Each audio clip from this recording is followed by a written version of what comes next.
Well, the leader of the al-Qaeda terrorist organization, Ayman al-Zawahiri, has joined the anti-Syria campaign. Now, in a video message, he called for the ouster of President Bashar al-Assad. Reports say al-Qaeda terrorists have sneaked into Syria to join the armed groups operating inside of the country.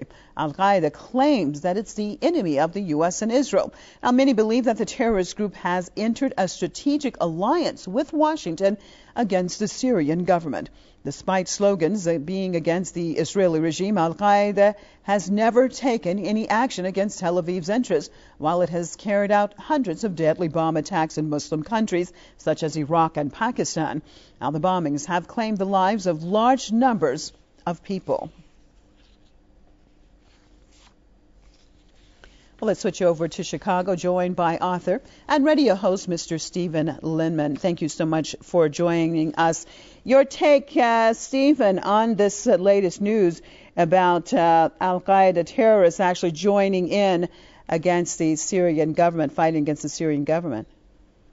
Well, I'm not at all surprised because go back to Libya. The so-called Libyan Islamic Fighting Group was composed largely of al-Qaeda members. At the same time, what's never reported in the West is that al-Qaeda was a CIA creation, and America uses al-Qaeda strategically as both enemy and ally. It's amazing. That's exactly what goes on. So America can vilify al-Qaeda as a terrorist organization, and at the same time, for many years, it's used al-Qaeda strategically. It did in Libya, and it appears it's doing it again in Syria, just a replication of the Libya model. But what does that mean exactly, Stephen? How can you be friend and foe at the same time? Or does it mean they're friends but in a disguise of foe? What exactly does this mean? It's mainly a rhetorical difference. The public stance of my country, the United States, is al-Qaeda is a terrorist organization. Covertly, al-Qaeda is used as an ally, as it was done in Libya. It was done in the 1990s. It's being done against Syria. So the rhetoric on the one hand, you have the enemy, and the policy on the other hand, you have the ally. I think that's the basic division. Okay. Well, in the story that I just read, also there was a reference to the fact that al-Qaeda, though claiming to be anti-Israeli, has never attacked Israeli interests, but has caused a lot of chaos in Islamic or Muslim countries.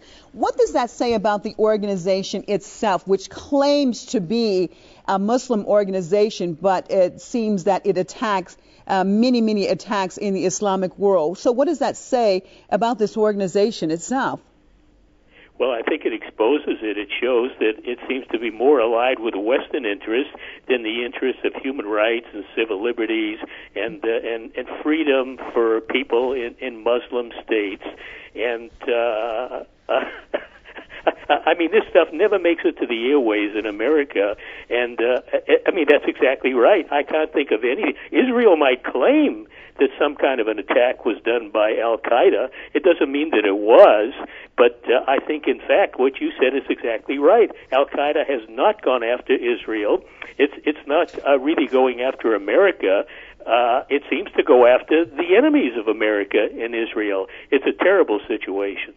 And also with al-Qaeda and this creation per se, hasn't it served the interests, let's say, more of the West and Muslim countries in creating a very negative image about Muslims in general, when, as a matter of fact, actually, they are the antithesis of Islam?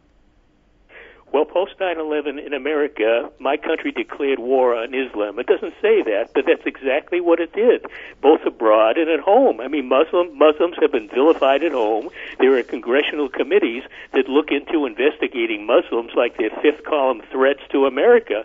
I mean, Muslims are Muslims are no different than anybody else, but you'd never know it following the U.S. media and the extremists that infest the U.S. Congress and promote hate. And there are other independent organizations with former government officials or people related to them, and they literally fuel hate against Muslim people, characterizing them as terrorists and so on and so forth.